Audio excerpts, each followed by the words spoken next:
Greetings, everyone. This is Ahav Ever from the Chronicles of Ahav Ever, and today's video is going to be continuation of the last video, but this one is called the Oral Torah and the Great Assembly, meaning the Anshei Knesset Hagdola. So, in order to explain this, essentially what happened was there was a video that I heard about through Yehudah Yisrael's video, YouTube channel concerning this missionary who was making various claims against what is called the Oral Torah, as well as the idea of the Anshe Knesset Gadgola, or in English, people usually call it the Great Assembly. So I'm going to continue in this video to discuss some of the issues that came up in that video. And also, I think Yehudah Yisrael, I'm going to like link his video in the description. He did a really good job of debunking the missionaries video. I just feel that there's a couple of points that I kind of wanted to make in connection to some of the things that were mentioned. I think that also, pushes the issue a little further, in certain directions. So I'll cover that in this video. So again, one of the things I've noticed, and I've mentioned this before, that when you deal with missionaries, often they have this thing against the Oral Torah, because I guess what they're trying to do is build a case that we Jews don't believe in, Jesus for a number of reasons, but it starts with Oral Torah. They want to basically debunk that. And then after that, they want to get into the idea that we really don't know the Tanakh. And essentially, as I'll get into this video, I think that one of the claims that missionaries are really trying to make is that modern day Jews have no connection to Israelis slash Jews who are mentioned in the Tanakh. And I'll explain what I mean by that in a little bit. But first, let's deal with the question of, as I did with another videos, what exactly is oral Torah? Because we can say, some person can say there's not something, and then they never discuss what exactly it is. And then a person can say, okay, well, the thing that you're trying to say doesn't exist, essentially, what is it? How exactly do you define it? Um, without doing that, you have no real way of even discussing the issue, unless you address exactly, what is being even talked about, to determine whether it exists or it doesn't exist. So that's what I'm going to address right now, starting off with, because I think that's a good foundation to go by. So I've defined it in other videos, and what I want to bring up, and I think this is an important point that I think isn't stressed enough when dealing with missionaries, and that's the fact that, there's a lot of things that you could go around the Jewish world and find disagreements about, but there, I would say, are three elements that you don't find any disagreement about when you deal with the most ancient Jewish communities, whether it be Jews who were in India, Jews who are Sephardi, Jews or Habani, which is in like southern Arabia, Jews that are Mizrahi in the Middle East, Jews who were from like Taiman or Yemen, which is in southern Arabia also, and Orthodox Jews from Northern Europe. All of these groups, essentially agree upon three basic elements, and that's the national revelation of the Torah at Mount Sinai, meaning where the creator of all things gave a national revelation to all of the Israelis at that generation, as well as the non-Jews who were there with them, to the point to where once you deal with that issue, it's a foundational issue. It's not something that any of these groups debate in terms of its historical, having it have happened historically, essentially. And also, there's an agreement on the written Torah of what it is, and also what it's not, and exactly what the conditions are about the text itself. There are about like maybe between certain, Jewish communities, about 14 differences when compared to like a text that has like, several hundred, I think it's like maybe 70,000 words and maybe 100,000 letters. And the differences are very minor to the point to where they're pronounced exactly the same. It's just in written form, you may have a word that, has an extra letter in it versus like it doesn't, but it's still the same exact pronunciation and same meaning. And then also, all of these groups agree upon the sources of the Oral Torah. Now, it's important to note, not everything in the Talmud is Oral Torah. And that's one of the mistakes I think that sometimes missionaries make, and I think also is not explained, in I guess in more detail, sometimes when debunking missionaries, that not everything in the Talmud is Oral Torah, and not everything in the Talmud is claimed to have come from Mount Sinai, for example, meaning at the national revelation up until the time that the written Torah was given. So essentially, this is something that I think has to be stressed. Now, there is an idea that at some point when Moshe Rabbeinu, when Moses was on the mountain speaking to Hashem, that Hashem showed him all of the possibilities of where you could go with the Torah, for example, meaning that if there was a decision that was made by a rabbi in a later generation, at some point there's an idea that Moshe Rabbeinu was shown that decision. Now, it may not have been relevant to his generation, but he was still shown what would happen in the future, for example, and that also allowed him to be able to know what decisions to make in the current generation. But again, that's an idea. So then, as I've previously done, when we talk about the timeline of the Oral Torah, essentially what we're stating is this, that at some point you had a situation where the people of Israel left, the Mitzrayim. And then, basically that's the beginning part of becoming a nation. And essentially, we talked about the issue of the when Hashem, the creator of all things, gave the Torah at Mount Sinai, and it was a national revelation. And what came out of that circumstance was the first, if you will, written aspect. Meaning the Esrata Tibrut on the stone tablets, the Ten Commands, as people call it in English. And then you had about 40 years between that point to the time when Moshe Rabbeinu actually wrote a full Sefer Torah, meaning a full Torah text, the Torah text, which is basically what this is here. And essentially what we have today are copies of copies of copies from every generation from that point when Moshe Rabbeinu wrote it to the modern generation. And it's the same text that, he wrote is the same text we use today. But before he even wrote this complete text, everything that before that point was oral. And that essentially what is in the text is simply, if you will, a reduced down version of everything that happened here. So, for example, there are situations where the written text, for example, doesn't explain what the letters of the actual Hebrew language are. Meaning that this letter is called this letter is called that, and it's actually, like if you will, pronounced this way. The written text doesn't explain any of those things. The written text doesn't explain like the grammar of the language. All of these things would have been understood orally. And also, you have to consider that you had a generation that had been living in Egypt for several hundred years. So, after coming out, their language skills in terms of Hebrew would have had to have been improved during this 40 years. So, essentially, you could say that this is like a learning period. And obviously, if a person could say, well, they knew Hebrew. Well, there's no guarantee that everybody understood Hebrew at this point, ever after having, have been several generations in Egypt. So this is one of the things that the Oral Torah covers. It covers what the written text means, and also how you actually perform mitzvot. And also in the future, if there's new situations that come up, which after this point, moving into the land of Israel would have been a new situation since for 40 years they had been living in a completely different location in the Sinai Peninsula. So these are the important elements of dealing with what exactly, Torah is in written form and in oral form. That prior to the written text, everything was oral Torah. So a person can't claim there was no Torah Shabbat Peh when essentially, there was Torah Shabbat Peh from here all the way to here. So one of the things I think that is also not pushed enough against when the pushback against missionaries is the fact that Hashem promised the Torah in every Israeli and Jewish generation. So what do I mean by that? What I mean is that if you're looking, for example, Yeshayahu 44 1 through 5, Yeshayahu, or in English called Isaiah 44 1 through 5, it states the following. And it says, Wa'ata Shema Yaakov Avdi, Yisrael Boharati. So essentially, what is being talked about here is that Hashem is saying, is giving this prophecy to Yeshayahu or Isaiah, and essentially it's identifying who the subject is that is going to be talked about in the next few sections. So Yaakov Avdi. So Yaakov Avdi is another term that's used to describe the Israeli people.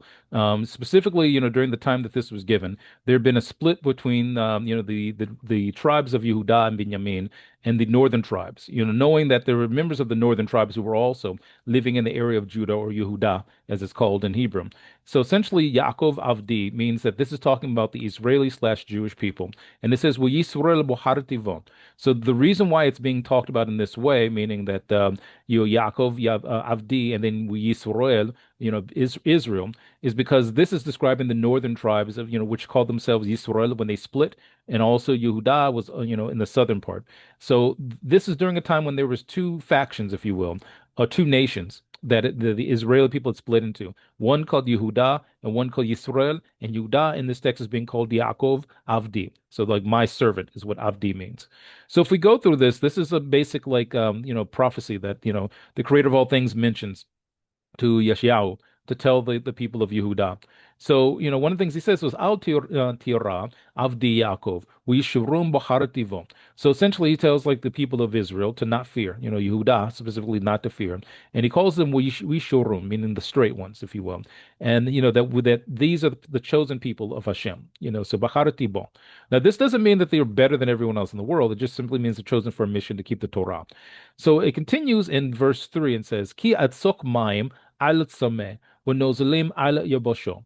So it talks about, the creator of all things as if, like using metaphor, as if he's like almost like squeezing out waters to those who thirst, and then also like liquids to those who are dry. And then it says something very striking, especially in terms of this issue of, as I said before, that the Torah would exist amongst the Jewish people slash Israeli people in every generation. It says, "Atzoko ruchi al zarecho, uvi chorchti al se'ase'echo." So essentially, what it says is almost like Hashem will squeeze out his ruach. Now, I explained in a previous video that ruach isn't like, in English, people like it's like spirituality, or spirit. It's like the ruach is actually talking about, like, for example, the, firsthand knowledge, da'ath, bina, it's like understanding, and then also chokhmah, wisdom, for example. And that's what is being talked about when it says ruach. So the understanding, the, for example, firsthand knowledge, and also the wisdom, of the Torah would exist, it says, as al zarecho, meaning amongst your like descendants, your physical descendants. Zarecha is like saying your seed, but one of the best ways to translate it in English would be like your physical descendants. So basically, the generation that Yeshayahu was talking to was being promised that Hashem would continue to have his knowledge, understanding, and wisdom upon every, descendant, for example. Every generation will have it at some point. And it's like saying, even if there are Jews who walk from the Torah, there's no such situation of a generation that has no one who's keeping the Torah and understands it correctly. And it continues, it says, Ovir chotzi ala se'ase'echo. So in my blessings, my blessing, the blessings of the creator of all things is upon all of you, like your descendants, all of those who come from you, who descend from you. So you could take this in two ways. You could say that all the physical descendants and also all of those who, for example, let's say converted to the Torah, that this is upon all the people. So this tells us up front that, essentially, like I said before, there's never a situation where any generation will exist where there won't be some Jews somewhere keeping the Torah correctly. There's no such thing as a generation where all the Jews keep the Torah disappear. And if we look at that first slide I showed earlier about all the different ancient Jewish communities, we know that, let's say that the Torah disappears in, like, let's say France, but that doesn't mean the Torah disappeared in Spain. And let's say it disappeared in Spain. Well, that doesn't mean it disappeared in Yemen. And we have, historical evidence behind that. And then the text continues when we go further in this prophecy, and it talks again about who is being talked about here. And it says, Vashem Yaakov, meaning that it's talking about the people of Yehudah, the Israelis who were living in Yehudah, and also Vashem Yisrael, meaning those who were in the northern tribes. So that means that, for example, one of the things we know historically, that in the region of Yehudah, it wasn't just that the tribes of Benjamin and Yehudah during, this after the split were the only ones living in the southern region, that essentially members of the northern tribes also made their way into Yehudah and lived there too, separating themselves from the northern tribes. So we know that, for example, even in the modern times, there is more than likely a mix, even though most of the Jews in modern days would say that they come from Yehudah and also Benjamin, that we know that more than likely there were also those, we know from Levi, we know that there are, Jews who descend from the Levites, also the Kohanim, but we also know that the northern tribes were also, represented amongst Yehudah. So if we continue, Yeshayahu, 48:17 through 20. Again, this in English you would call it Isaiah. We have more in this thing that Hashem promises to, that generation about their descendants, for example. So it says, Kol mar Adonai go'alecho godash Yisrael. So this is from Hashem speaking. Hashem is the one who is the Goel, the one who delivers the people of Israel. And the Goel is talking about something that is, in the physical realm, not something of like I'm delivering you from, like, things that, will keep you from having an afterlife and things like that. That's not what this is talking about. It says, Ani Adonai Elohecha melamedecho leho'il madurichecho b'derech telech. So essentially, it's like Hashem saying that, that he would teach the people of Israel, for example, his ways and, and basically the ways to walk in them. So it says, continue. And if I go further, I'm going to go ahead and skip down to what I have marked here in green. It says, Wahi chachol zarecho, but sa'atza'e me'acho, kim othov, v'lo yikoreth, v'lo yeshameth, shemo, melefonoi. So essentially what it says in the green here is that Hashem is promising here that, again, the physical descendants, meaning like the blood descendants, the seed of that generation, and those who, come from them. And it says specifically from your inner sides, it's like saying from within you. This me'acho and kim othov, is specifically like using imagery of like a physical body. So what this means, we're not talking about like somebody claiming later on that they are the spiritual descendants of this generation. This is specifically saying that these are like physical descendants from this generation, that this is like, if you will, their descendants, that modern day Jews descend from these, people we're talking about. And if you look in every generation in different parts of the Jewish, world during the diaspora, you essentially find the Torah in every generation, where you don't find it in people who, for example, claim that they are like spiritual descendants. You don't find many of them knowing the Hebrew text of the Torah, knowing exactly what the Torah says, and actually doing it. And it says here in the purple, which I've marked, Lo yikareth velo yishameth shemo milefonoim. So it says that Hashem promised that the physical blood descendants of that generation will never be cut off and will never be destroyed. The name of those people will never be destroyed, from before Hashem.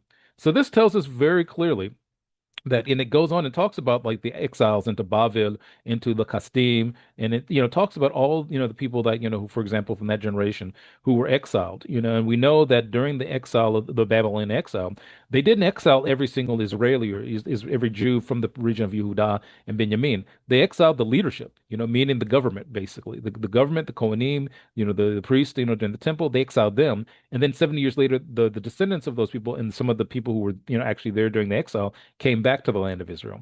So we see here that there's a specific, promise that's made by the Creator that in every Jewish generation there would be people who keep the Torah and keep the ways of Hashem, as mentioned here, and that it would be physical blood descendants of the generation who, is being talked to here, meaning that the region of Yehudah, the tribe of Yehudah and Benjamin and the Leviim, the Kohanim, and every other Israeli who was in those regions, that they would still exist in every generation, and they would have the Torah and never be cut off and never be destroyed. And then if we continue into Yeshayahu 59:21, we find that it says, Wa'ani zoth burithi otham, Omer Adonai, Ruchi asher alecho, u'devorai asher samti beficho, lo yamushu mipicho, u'mipi zarecho, u'mipi zarek zarecho, Omer Adonai me'ad wa'ad olam. So it's translating this, what it says in Isaiah 59:21 is that Hashem promises, Hashem says that this is his covenant, with them, with that, if you will, that generation. And it says, Omar Adonai, Hashem says, his ruach, understanding, knowledge, wisdom, is upon, the people. And so meaning the Israeli slash Jewish people. And his words he placed in their mouth, meaning that he placed it in the generation that that's being talked about in their mouth. And it says that these things will not, be removed from, or not like be, fall, if you will, fall away from the mouths, or their mouths, meaning that generation, or the mouth of their descendants, meaning physical descendants. Zera is like a physical descendant. Zarecho, umipi zarek zarecho. So even like the descendants of their descendants, and it says Omer Adonai me'ato, which is like from now, wa'ad olam, forever. So this tells us again that according to the Creator himself, there would never be a situation where there's a Jewish slash Israeli generation that doesn't have the words of Hashem in their mouth. And that, essentially this is a promise that's made for that generation, as well as the generation after them, their physical descendants, and their descendants, going from that point until forever. So this tells us something very clear, that there is no such thing as a situation where the Jews, of any generation, that you won't find any Jews keeping the Torah correctly. Now, what's important to note is, as I mentioned before, in relation to what the missionaries claim, we look at the original Jewish Christians and we find out that within about 2 generations, they disappeared historically off the map. And then somewhere around the 5th century, whatever, lasted of them, that kind of died out around that time, even the Christian church considered those people to be heretics. So that means that the Jews who, supposedly, if you will, descended from the original Jewish Christians, at some point who separated themselves away from the Israeli, slash Jerusalem Jewish community, and essentially separated themselves even from, like, if you will, the Samaritans, who didn't join them either, and went into Jordan and like formed their own community. Within about 2 to 3 generations, they were gone, and within that period, they were considered to be heretics even amongst the non-Jewish Christians, for example, to the Christian faith, if you will. So now let's get back to this issue that the missionaries mentioned about, like the Anshei Knesset Agdol, and one of the issues that the person brought up was that the idea of there being 120. And that there, he said that there's no proof in the Tanakh that there was 120, that there's no proof in the Dead Sea Scrolls, there's no proof in any ancient source. Now, I talked about this in the previous video where I said that the number 120, if you look at all the sources about that number, the Mishnah, for example, never mentions a number in terms of the Anshe Knesset Gadol. It simply says that they learned from the Nevi'im, the prophets, for example, and we know that they are claimed to have existed during the time of Ezra. The claim that is made by, like Chazal, by, the different, Jewish communities, ancient Jewish communities, is that essentially when we talk about the book of Ezra and Nehemiah, that the Anshe Knesset Gedula are basically the generation that's mentioned there, and 120 is in connection to one particular member, whose name was Shimon HaTzadik, who was the Kohen HaGadol after Ezra. So the 120 is mentioned in relation to who he learned with and who he learned from, specifically him. But then, a person can say, okay, well, let's look at this idea. 120 is not mentioned anywhere in Ezra and Nehemiah. And I mentioned in the previous video, it makes sense that it wouldn't be mentioned because later generations are assigning the 120 in connection to who Shimon HaTzadik learned from. It doesn't mean that there was only 120 leaders. It just means that he specifically learned from 120. Now, the thing is, one of the missionaries that mentions, okay, well, the Dead Sea Scrolls. It's never mentioned in the Dead Sea Scrolls. But think about it. There's a lot of things not mentioned in the Dead Sea Scrolls, and most of the Dead Sea Scrolls are fragments, and some of them, they come from different generations. So if you actually, I've actually looked through the Dead Sea Scrolls. If you look through them, you would look, and if you really read them, I mean, because again, anyone can say anything they want about them. I'll put in the link description below, a page where you could actually look for yourself at the Dead Sea Scrolls. You'll look at that and say, okay, there's a whole bunch of history that's not mentioned in the Dead Sea Scrolls because again, they were fragments of like text that were placed in, different caves in order to kind of like, properly, put them away because they were no longer in use. And according to most scholars, they don't belong to any one generation, if you will, or even any one group at that. So a person would expect that they probably wouldn't talk about it, but they talk about a lot of things that are not mentioned in the Tanakh also themselves, their own ideas. But let's look in the actual book of Ezra and Nehemiah to see if we can even come close to seeing 120 names being mentioned in it, just to prove the point. So, as I summarized in the previous video, the books of Ezra and Nehemiah mentions the leadership as in several different ways in the text. It calls one group of them like Sarim, which we know Sarim is essentially like saying some type of official. We know it's like someone who's a leader. We know someone who's a teacher, and we also know it's like a type of judge. Now, the interesting thing is when the Torah uses the word Sarim, that one of the Aramaic translations of it is Rabbaneh or Rabbanim. So Rabbanim is also the same as a rabbi. And rabbi we know only means the same thing as a leader, someone who basically, is in a position of leadership, and again, teaching is a part of it, but again, the idea is that a person who's a leader is a teacher. The other word used in Ezra and Nehemiah is zeganim, which also, it denotes the idea of leadership, judges, officials, people who are teaching, and people who are like, basically in positions of leadership are also like elders, if you will. And also a word that I mentioned in the previous video, hathumim, which is never used in the Torah to describe leadership, but is used in Ezra and Nehemiah. So what that means is that in that generation, there's a term that was not used during the generation of the Torah, if you will, to describe leadership. Now, another interesting, important point to mention from the summary I made earlier, the Mishnah calls those leaders who learned from the prophets the Anshe Knesset Gadula. It places no number on them and states that Shimon HaTzadik was the last of them essentially, and was a part of them. In the Mishnah Torah, the Rambam names some of the Anshe Knesset Gedula and states that there were 120 of them who were Zakanim, using the same term that's used in Ezra and Nehemiah, who taught oral Torah to Shimon HaTzadik, and also that Shimon HaTzadik was one of them, and he was the Kohen Gadol after Ezra. And that, essentially the Rambam explains in another place that Shimon HaTzadik was also one of the people who, was a part of them and learned from them. So the 120 is in relation to Shimon HaTzadik. It's not specifically a number that you would expect to find in the book of Ezra and Nehemiah, because again, it doesn't make any sense to say that that's what it is. It's later generations who called them by this name Anshe Knesset Gedolah. And I mentioned in the previous video the reason why in later generations they were called that, because they returned the crown of the Torah. So Ezra and all the leaders who were with him, as well as Nehemiah, they returned the crown of the Torah when they brought people back to the land of Israel and rebuilt the temple. So again, if we look in Ezra 3:12, we see the use of the term I mentioned before, sarim. So this is sarre. Sarre is a form of like a construct form that's used, it's plural, meaning more than one. And it says, Et sarre hakohanim haluyim. And essentially it talks about those who were with Ezra when he started to like, if we will make the move to try to, basically return the Torah to the Jewish people in the land of Israel itself. Now, interestingly enough, it uses another term, lishkat. Lishkat Yehonatan ben al Yoshiv. So this is another term used to make like a place of leadership, if you will. The lishka, for example, is a place where like basically leaders would meet, and also do things of like judgment and things like that. So when it talks about like this, the idea of people returning and also basically reestablishing the Torah. Within the region of Yehudah in Jerusalem, of Jerusalem, and the place of Yehudah of Judah, one of the things it mentions is that they had something called Atzat Hasarim Wahazaganim.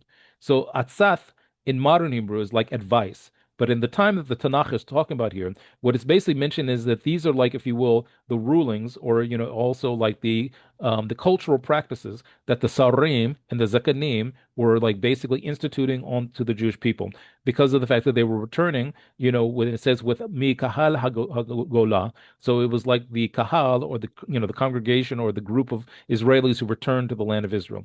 Now, I didn't mention this here in this video, but in part of Ezra and Nehemiah, it gives like these numbers of about who went back, and I think the number is somewhere around like 40,000, like Israelis slash Jews who were going back to the land of Israel, and again taking into account there were Jews who were already there who weren't exiled.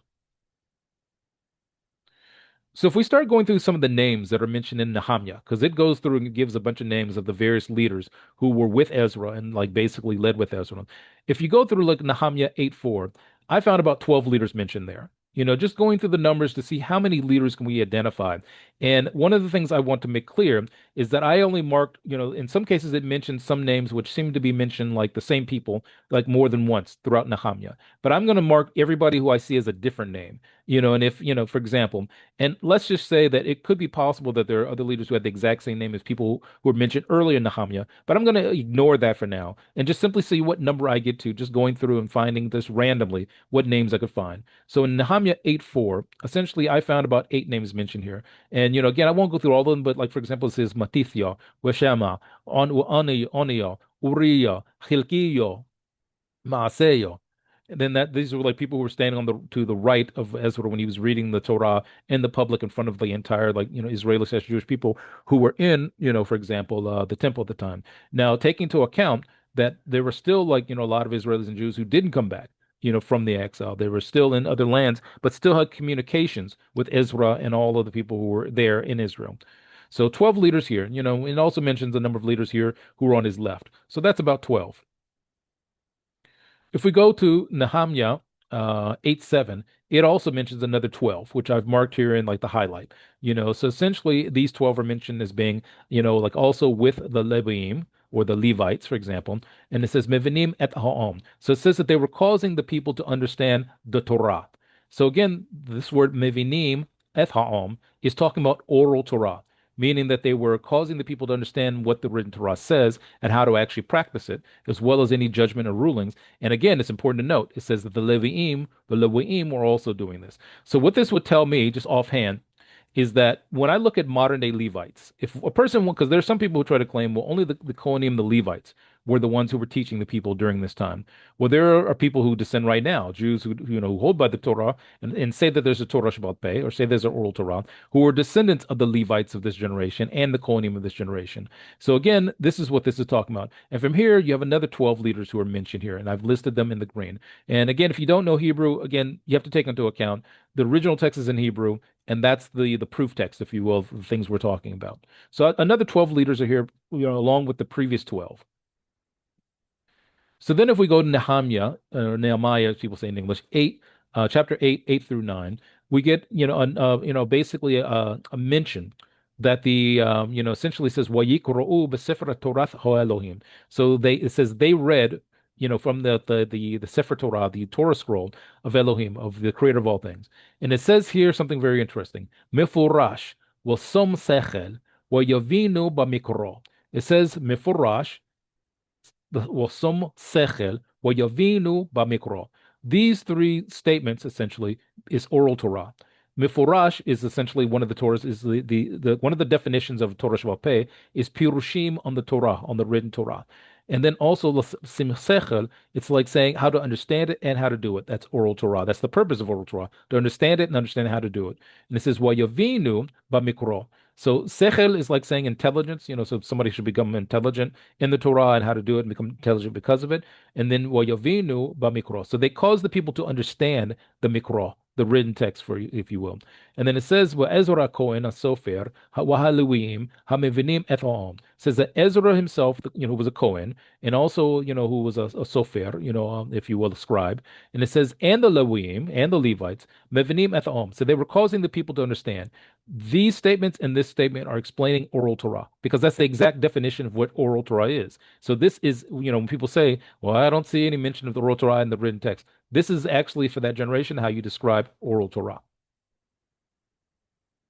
So continuing with names and numbers, we look at Nehemiah 9, 4 through 5, and we also find another 6 names here. And again, there's other names, who could be mentioned here, but I ignored these because they're mentioned previously in Nehemiah. And it could be that these were different people, but I just said, okay, let me just assume it's the same exact people, just looking at it like, someone who doesn't know, and say, okay, these could, I'm going to only highlight the ones whose names actually don't show up earlier. So we have another 6 leaders included in this list. So then if we go to Nehemiah 10, 2 through 9, we find that there are 19 leaders mentioned here, and I've marked them all in the green. So all of these in the green essentially are, different leaders that make up 19 more names that I could find, in this text. And it mentions that they were Kohanim, so we have a lot of Kohanim, and also this word here, it says that some of them were Hathumim. Hathumim is like saying like to stamp or to sign something. So essentially, when you have someone in the ancient world, especially, in the ancient Middle East, who was a Hathum or part of the Hathumim, it essentially means that they were people who like stamped approval on things, but also had an understanding of, how things worked and whatever the legal system was of that time. And the Torah is the legal system of the Jewish people. So this means that you have people who have the ability to instruct, teach, and make rulings. So then if we go to Nehemiah 10, 10 through 30, I pick up another around 32 names or so. So if you total all these names together, you get close to about like 80 names that come up in these like texts when put together, for example.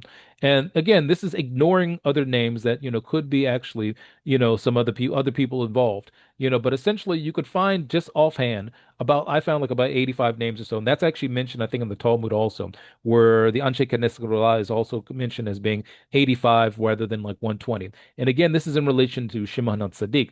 But what this tells us is the following. If I could just offhand find about 80 names or so, and even close to 80 names, what that essentially tells us is that obviously there were more leaders. If 40,000 people went back to the land of Israel or numbered in Nehemiah and Ezra, but there were also like Jews who were already in the land of Israel who were never exiled. This tells us that obviously we can easily find 120 people who were leaders of the Jewish people, especially when you look at the terminology used, that there were Sarim, Zakanim, and Hathumim. That obviously the text does not include every single individual who was a leader, and that any person who taught Shimon HaTzadik could be listed within that 120. So now let's think about, well, the idea that some people pretend as if there's no connection between rabbis of any generation. And again, I'm using the term rabbi loose because of the fact that this is what the missionaries will say. But the term rabbi essentially just means a leader. It's no different than the word sar, no different than the word zaken, no different than the word hathum. These are all like discussing like leaders of, if you will. So Ezra, according to the text of Nehemiah, taught all of the Israelis of his generation, meaning that he taught several different generations of them, first, second, and third generations. And we'll see that in the text. So it says in Ezra 7:9, Ki Ezra hechin levovo, lidrosh et Torath Adonai ולעשות, וללמד בישראל חוק ומשפט. So it says here that Ezra, essentially like, prepared himself, to be able to like, investigate the Torah of Hashem and also to do it. And then it says that he like, basically had it in his mind to teach in Israel, chok mishpat. Now, chok is like a statute, mishpat is like judgment. So essentially it says that he was going to go basically about teaching in the people of Israel, in the land of Israel, the chok and mishpat of the Torah of Hashem that he had learned. So essentially what this means is that he was going to teach. So we have a very clear, basically justification for saying, okay, well, here's an obvious teacher of the Torah that's going to teach the people of Israel. So then if we look at Nehemiah 8, 2 through 3, we find that says that, essentially that what he was teaching was something that says, "Wayavi Ezra HaKohen et Torah lifnei HaKohol ish va'ad isho." So it says that Ezra brought the Torah, before the kahal, meaning the large mass of Israelis. It says ish wa'at isha. So he taught, publicly, both men and women, for example. And it says v'chol mivin lishmoa. So he, like, basically to understand and to hear. B'yom achad, in one day. It says v'yikrovo lifnei harahov asher lifnei sha'ar hamayim min ha'or ad machatzith hayom neged ha'anashim ha'anoshim v'ha'anashim v'ha'mevinim v'oznei chol ha'am al Sefer Torah. So essentially what it says here is that Ezra, essentially, was before, the entire, group of people who were there.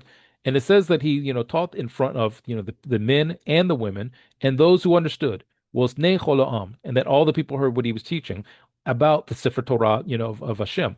So essentially what this means is that, if, let's say, there was no oral Torah, it would just simply say he read it in front of everybody. But this talks about him causing them to understand, and even him teaching it publicly in front of those who already understood. Wahamevenim, for example. And this is in front of men and women. So the reason why this is important goes back to what we mentioned earlier, that, Hamya mentions that, they read the Torah, but they also had oral Torah, miforash, b'sum sechel, v'yovinu b'mikro. And it says concerning Ezra that he and the Leviim it says ma'amevinim et om, causing them to understand the Torah. This is essentially describing oral Torah. And he taught it to both men and women. Now, why is that important? It's important because of the fact that, well, what happens when you have people get married, men and women who get married? They have children, right? So it says in Ezra 10:1, Uch hitpalel Ezra. So Ezra prayed. And it says, Uch hitwadatho,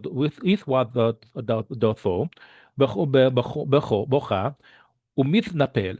Lifnei bet Elohim. So Ezra, prayed, also, like, did what's called vidui or widui, which is like, admitting, transgressions and things like that. And it says he cried, and also, like, basically, like, if you will, prostrated himself for, like, before the place, before the place of Hashem, bet Elohim, meaning the temple, the Mikdash in Jerusalem. And it says nik batsu elav mi Yisrael kohol rav meod. So it says that, like, that they were gathered in front of, to him, basically, from the people of Israel, a big, if you will, a big group of people, of Israelis, kahal rav meod. And it says anashim, men, wanoshim, women, wayalodim, children, ki v'chu ha'am harbe v'cha. So essentially what we have here is we have a clear indication that when Ezra taught Torah and Torah Sheba'al Peh and the written Torah, he taught it in front of men, women, and children. So consider the following. If he taught it in front of men, women, and children, this means that the generation of which I'm marking the children here, for example, lead us into, like, further into the Second Temple period. So essentially, when people try to claim that the rabbis, kind of like stole something that didn't belong to them, you have to ask yourself the question, well, what happened to all the people that Ezra taught? Supposedly if the rabbis were so wrong, and that, like, only, like, let's say the original Jewish Christians were right, if you read through the New Testament, you don't see an indication of what happened to all the children that were taught by Ezra as being, like, something that, like, the New Testament, like, identifies. For example, you don't see an indication that Jesus' 12 disciples were somehow related to this and that they knew Torah. We were told that they didn't understand, they weren't, like, learned men. So essentially what we know is, historically speaking, that rabbis of any generation, using the term rabbi, which, again, is a later term to discuss someone who's a leader in the Jewish community, we're, modern day Jews, we're descendants of the children and the women and the men that Ezra taught during that generation, as well as all the leaders we mentioned earlier. That essentially there is no gap, of how you jump from the time of Ezra and Nehemiah to, like, if you will, as people claim, rabbinical Judaism. Essentially, rabbinical Judaism is the result of the Anashim, or Noshim, or Yeladim that Ezra and that generation taught. And essentially, let's get rid of the term rabbinical Judaism because it's an outside term that calls it that to begin with. That essentially the Torah Moshe of this generation and every generation before came from, us being descended from these people here, as well as Ezra and all the other leaders mentioned there. So again, that's how we get these Jewish communities, because some of these communities were outside of Israel during the time that Ezra was operating in the land of Israel. So essentially, as I mentioned in the previous video, that the oral Torah that existed in all these different locations existed at the same time in parallel to what Ezra was doing. So that when the Mishnah, came about, and, with Yehudah Nasi, basically collected it and put it together, All these other Jewish communities received copies of what he wrote as a text to kind of unite everybody under the information that everybody already agreed upon, meaning the sources of the Oral Torah. Now, he may have included, of course, he included things that were relevant to developments that came about during later generations that some of these communities may not have heard of because of the fact that they were outside of the land of Israel. But the core issues of the Oral Torah were agreed upon. So, in conclusion, if we go back to that very important point of what Yeshayahu 59:21 says, there is no such thing as there being a generation where there are no Jews who keep the Torah. Hashem promised this to that generation during the time of Yeshayahu or Isaiah, where again he says, Zot brithi otham. This is the agreement that Hashem makes. Ruchi asher alecha udavorai asher samti beficho. So essentially, the ruach of Hashem, the understanding, knowledge, and wisdom of Hashem is, upon the Israeli Jewish, people of that time, and it's in their mouths, that he placed his words in their mouths, and that there will never be a generation, as it says here, that they will lose the words of Hashem. It'll be mipicho, mipi zarecho, so it'll be in your mouth and in your children's mouth, umipi zarek zarecho, in your children's mouth, umar Adonai me'ata wa'ad olam, forever. So this means that if you look and say, okay, well, let me look historically speaking, strictly historically speaking, in every generation can I find ancestors of modern day, let's say, Yemenite Jews who keep the Torah. If I look in the ancestry of the Indian Jews, for example, from different communities, the Cochin, Bombay, and look and say, okay, well, in every generation do I find people keeping the Torah? When I look at like Iraqi Jews, Syrian Jews, Ashkenazi Jews from certain regions, North African Jews, do I find situations where in all of these different communities that agree upon Torah, and the written Torah and the oral Torah, do I find generations where like nobody was keeping it? Every single location I go to, nobody was keeping Torah and Halakha. Everybody was like blind to it, if you will. The answer to that is no. Now, again, taking the original Jewish Christians from the Second Temple period, do I find every generation of them, of their descendants keeping Torah, knowing Torah, and also like, knowing Hebrew and things like that? We don't. We can't even find anything that they wrote in their generation in Hebrew. The New Testament was written in Greek. And it's obviously, when you look at it historically, it wasn't written by any of the people who supposedly were involved in the text that are mentioned in the text. And we find things that don't match up with the Hebrew text. It would make sense if somebody's trying to fool someone to write it in a different language that's different from the original text, for example, different from the Tanakh, because someone, reading Greek wouldn't be able to verify what's, it was in the Hebrew Tanakh. And then again, as I mentioned before in a previous video, the definition of oral Torah is essentially, how you actually do the Torah. That's mentioned here on the Bet Chabad website, just as an example of actually how you do the Torah, in like practical application, for example. And then also the halakha, the laws and also the judgments, of how you actually do the details of like something. And then, it says that these things are called Torah Sheba'al Peh. So essentially, Torah Sheba'al Peh is being defined as the practical application of the written text. The halacha, how exactly you make, the judgments and things like that that are made in every generation. And then also it's like, the pirush, of the Torah. And we saw that, that the book of Ezra mentions like leforash, a Torah. Som sechel, it mentions that also. And then it also says mevinim et ha'om. This is exactly what oral Torah is. So that's exactly the definition. This is Ahav Ever from the Chronicles of Ahav Ever. Thank you for listening. Take care and bye.